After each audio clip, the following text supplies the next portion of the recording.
So I want to go ahead and talk about this today because I actually put a community tab post about this earlier and said, do you think this trade is outrageous, or do you think this trade is fair or just equal? And listen, I understand that Pat McAfee is, he played for the Colts. He has a lot of connection to the Colts. He's very close with Jim Irsay. So I understand that he has, kind of bias toward the Colts. But even Ian Rappaport had to call him out the other day on this, is that he was going a little bit too crazy on Jonathan Taylor's situation. He said that he wasn't a leader like he's supposed to be in the locker room. And Ian Rappaport came out and said, listen, if you're not getting paid, why are you saying he should be a leader? Why are you saying he should be this and this? And Rappaport actually went off on him. I've never seen Rappaport go off on Pat McAfee. But I will say, though, these comments, I will say in this video we're going to watch, definitely an interesting situation. So let's go ahead and listen up what he had to say. Let's talk about Jonathan Taylor, though, being on the PUP designation. He was on there before. They thought they'd get a trade done. If they get a trade done, probably a deal done. Then he's cleared. He's back playing for another team. Whenever they said, hey, Jonathan Taylor, you go find a trade partner, we will potentially go ahead and execute the trade at this stage, even though at one point they said, we ain't trading him ever, brother. Not now, not October, not. Keep in mind, they won the first-round pick for Jonathan Taylor. And I just want to set the scene for you real fast. Jonathan Taylor, right, for a first-round pick. That's what they wanted. Now, keep in mind, Jonathan Taylor, yes, he's younger, right? That's awesome. He is coming off a year where he missed 6 games due to injury. Not really a big deal. But here's the big deal. He wants a contract that's going to make him the highest-paid running back in the NFL history. That probably going to hit over $17 million a year, because right now Chris McCaffrey is at the top of the list with $6 million. So this is going to be a $17 million contract. That already is outrageous. So whoever they trade to is going to have to give up, first off, a first-round pick, right? At least is what they said, and then give Jonathan Taylor a new contract. It's probably going to be 4 or 5 seasons, right? With a guy who's just coming off injuries, and you're going to have to pay him 16, 17 million a year, knowing also that he's okay with sitting out, because this year he's okay to sit out this year and not play because of the fact he doesn't get a new contract. So you have a player who is willing to sit out if he doesn't get money, right? Number 2, coming off injury, not really that big of a deal. 6 games, not a big deal. And number 3, you're going to have to give up a first-round pick. Number 4, you're going to have to give this guy a record-setting contract. And number 5, the reason is you're going to have to now be that team that moved the industry forward with running backs and them actually getting paid crazy money. And again, you might say that's not a big deal at the end of the day. Trust me, with these owners, they don't want to pay these running backs. They do not want to pay these players how much they want. That's a huge deal. There was a lot of owners who were upset with the Cleveland Browns when they gave Deshaun Watson the money. And then with the whole Ravens situation with Lamar Jackson, there was a lot of owners. I mean, we saw ourselves, there was a lot of collusion going on where NFL owners were not going to offer him a contract because they said, listen, we don't want to be that team. So there's 5 things there that you have to take in consideration, and you're giving up a first-round draft pick. And the Colts are smart. I'm not the Colts here. If they're actually, we'll say whoever they trade with, if the team isn't the greatest team of all time, let's say they might struggle, that's even worse then, because that could be a top 5 draft pick. Never. You're not running this thing. We are running this thing. So whenever they go and say, hey, you can go find a trade partner, all the reporters, all of them, Shefty from ESPN, his crew, Rappaport from NFL Network, his crew, there's going to be a lot of interest in Jonathan Taylor. A lot of teams are going to be interested in Jonathan Taylor. Everybody's going to be interested. So I think a lot of us Colts fans said, okay, cool, this is going to get handled quickly. This situation, he will get traded for. Bang, he's out of there. We'll get something in return, whether it's picks, whether it's a player, of course, whatever it is, how a trade works. Yeah. We thought as Colts fans, we get our best player out of the building who doesn't want to be there. Although it would be better if he was all in and playing for the Colts. We'd like it, and we're going to get something back in return. And then the Anthony Richardson era is off and running. So now we're hearing that no deal was able to be made. And another team that was in there allegedly other than Dolphins is Green Bay Packers. Whoa. So Green Bay, who already has A.J. Dillon and Aaron Jones, were allegedly the mystery team that was in the conversation with the Colts to trade for Jonathan Taylor. Would have been fascinating if we get one of those running backs back, probably. Yep. I would assume that's going to be... I would think A.J. Dillon would be who they were trying to get But rid the of. Colts probably asking for Or Aaron Jones. Aaron Jones. So then whenever it comes out from a Miami Dolphins reporter that from my sources, and I can confirm the Dolphins person is reportedly by ND Media, the Colts made wild requests from Miami, including Waddle and more. So in a trade conversation, they made a wild request asking for their number 2 wide receiver when we're giving up our best player in this trade who's not happy to be there. They're trying to frame it as if the Colts would not accept any trade offer that was coming. They made these requests that were impossible to fulfill. It's like, I don't think that's a wild request at all by the Indianapolis Colts. Now, I obviously got killed by some people who are Dolphins fans because they're saying, we're never going to give up Waddle. We're never going to give up Waddle. It's like, well, if you're the Indianapolis Colts, you're giving up Jonathan Taylor, who was in the MVP conversation a couple years ago. A request should certainly be at least the number 2 wide receiver for the other team, especially if you don't have any wide receivers on the. There's just a request. Hey, Pat, how much do you want a year for your show? $250 million. First off, let's break that down. Okay. So you're going to be giving up, obviously, Jonathan Taylor, who, again, is in the last year of his contract, who is very upset he is not being paid, who wants to get a record-setting contract and get the most money in human history for the running back position, right? For a guy who you're trading for, Jalen Waddle, who has 1 year left on his contract, a 5th-year option, so you have 2 years of wiggle room, right, before you give him a new contract. And yeah, as Pat McAfee says, Jalen Waddle, which I know he's like, well, the second best receiver on the team. First off, he's still a number 1 receiver, right? So you're trading a number 1 receiver, a number 1 running back, right? Except, again, like I said, the perimeters are different because you got this guy over here who isn't asking for a record-setting contract right now, and you have 2 years of wiggle room. Then you got this guy over here who is asking for everything. But here's the thing that he doesn't touch on or really go into is the second part of that. Jalen Waddle and more. So that means Jalen Waddle plus draft picks or plus a trade package that gives the Colts even more than just Jalen Waddle. So first off, if I'm a GM of the Dolphins, you're telling me you're going to give me a running back coming off injury that, yes, again, only missed 6 games, but again, is going to need a new contract. He's okay with sitting out and not playing. He's okay with, dealing with the fact that if he hurts the team, he hurts the team. And he wants a record-setting contract. He got a brand new agent. His old agent, I guess, told him, hey, man, just play ball with the Colts. Because he was actually playing ball with the Colts. And then his new agent came in and was like, nah, bro, we're not doing this. So now you got a new agent who clearly might, be in his best interest, but maybe not. Probably just trying to, hunt down some money there because the agent gets a part of the commission. So you got all these factors.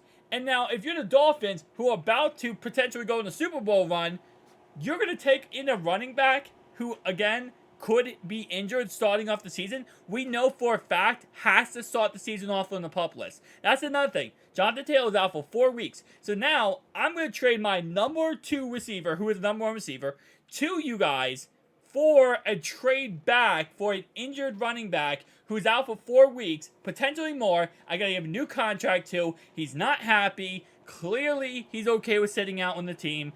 And then you want more from me. You want more than just Jalen Waddle.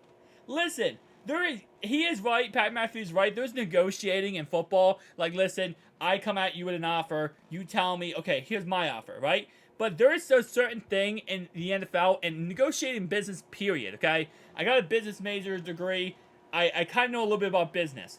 There is a thing called disrespect.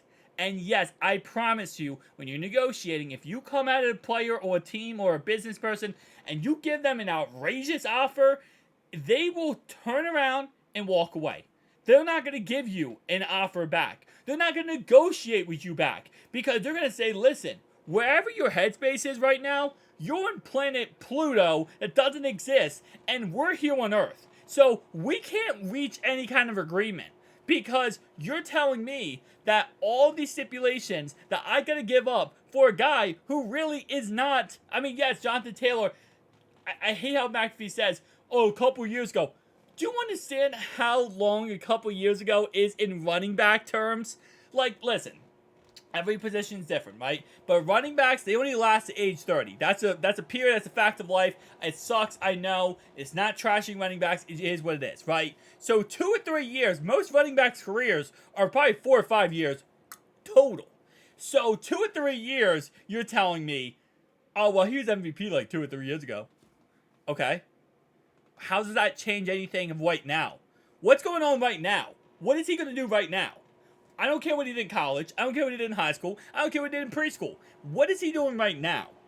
Okay, well, he's out for 4 games. Okay, he wants a new contract. Okay, he wants, a crap ton of money. Okay, you're going to be the team that sets the record for running backs moving forward. You're telling me all this, and now you want my guy plus more. Like, there's a thing in the NFL, right? And it's called, and this is across the NFL, GMs, owners, coaches, everything. No one wants someone else's problem, right? That's just a fact of life. No one wants in the NFL. If you have a player, even if he's a great player, right? He's playing good, he's amazing, he's doing all this, but he again has problems, whether he's has attitude issues, whether he's just not a good person, maybe he's a good player, but he also has tendencies of getting, unnecessary roughness calls. There's a whole bunch of issues, right? Guess what happens? No one wants him. I don't care how good he is. We have seen players get traded for way less than what we think they're valued at because guess what? No one wants to deal with someone else's problem. And when you take on a player, you as a GM, as a coach, every time you take on a player through a trade, free agency, etc., you are putting your job on the line by taking on that responsibility. And if that doesn't work out, guess who they blame? Do you think they blame the player?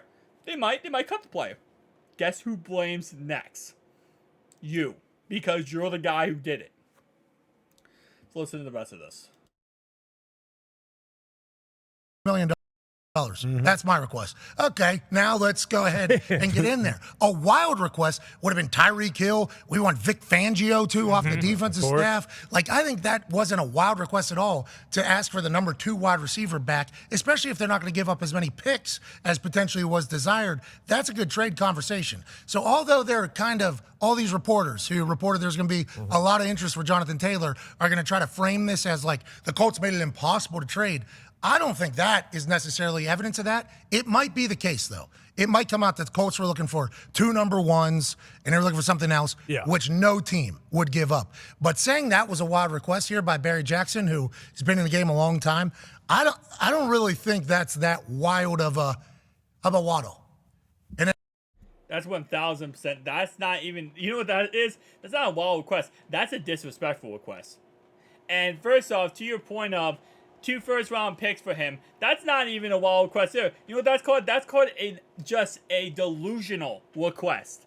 Okay, that's like me saying, hey, listen, I want to trade, I want to trade Joe Mixon, but we want 3 first-round picks for it. Everyone's going to look at you and say, this guy's off his knockers. Something's wrong with this guy. Like, what? You want 3 first-round picks for him? Oh, yeah, Jonah Williams? How about you give me 2 first-round picks and I'll take Trent Williams, okay? Like, no, it's an outrageous request. It's just delusional, okay? I don't understand. I get the fact he's, he loves the Colts. He has close connection to the Colts, and that works out pretty well for him. And, he's always going to be on the Colts side. But it makes no sense in any way possible for the Miami to make that trade when, again, they have running backs on the roster. You got to keep in mind, they just drafted a running back. They literally just drafted a new running back. So they have players on the roster they like, and I do want to go ahead and bring this up or bring this over here to show you guys this. Let me see. There we go. All right, so keep in mind that Jalen Waddle also, again, they would have to take on $16 million cap hit if they got Jonathan Taylor, probably $16, $17 million. Look at his cap hit right now for Jalen Waddle. 8.6 next year, 7.3 this year, and then 5th-year option will be around 12.6, 12.7, fully guaranteed. That is such a good, stipulation right now for them. They're in such a good spot money-wise for that said reason. And here's another thing, and I just want to keep reiterating the point that I don't understand, Mcafee, is that there's 11.7 million this year in cap, right? Next year they're negative 28 million. So I'm gonna go take a contract and give a new contract to Jonathan Taylor after giving up Waddle, after giving up a couple picks, right? And I'm sure, and I want to see this real fast. If they trade Waddle, is there a penalty? There might be a penalty because he's a first-round draft pick. Let me see. Trade posts first. Yeah, no. So they lose $1.1 million if they trade Jalen Waddle and all that other stuff. And then you have to give him a new contract. You're $28 million negative next year in the cap. And now, to go even farther than that, you're now going to have to give him a new contract. And I guarantee you, he's not going to take a back-ended contract or like a back-loaded contract. He's going to try to take a contract where every year he's making at least $17 million. Because he's going to want to get what he's worth.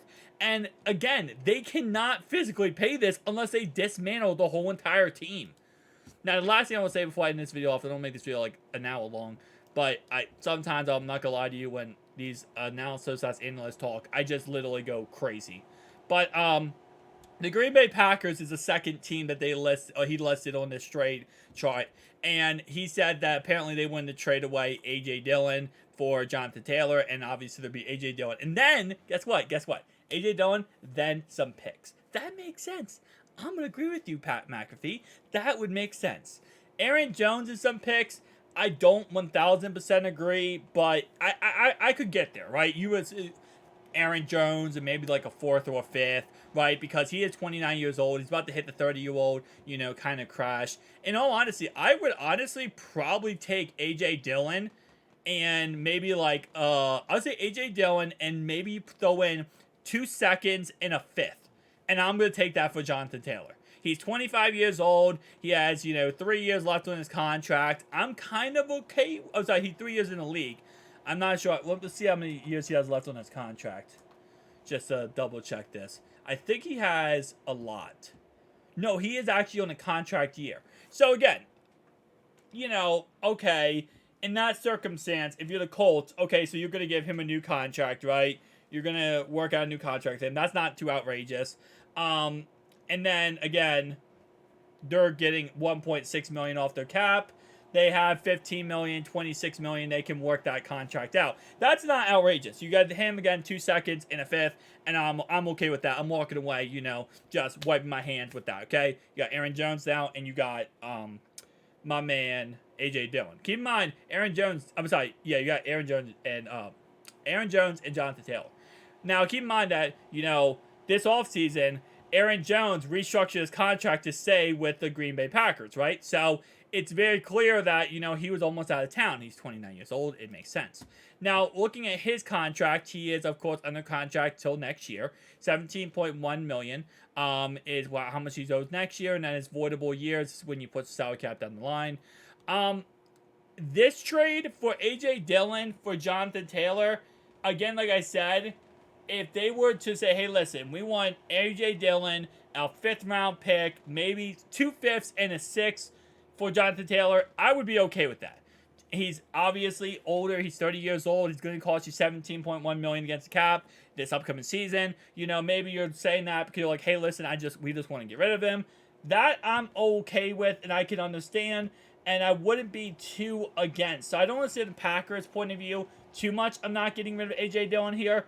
Other than the fact of this thing over here, which is called dead money. And this, of course, is meaning that when you trade a player, cut a player, sometimes because of guarantees, you do lose money. So there is, that stipulation that he's going to lose stuff. But overall-wise, I will say, I think the A.J. Dillon one I can get to and I can understand a little bit more.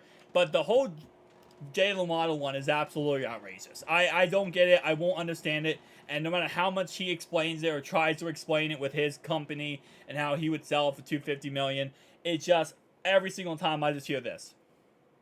Because that's all he's doing. Guys, thanks so much for watching. I'll see you guys next one. Peace.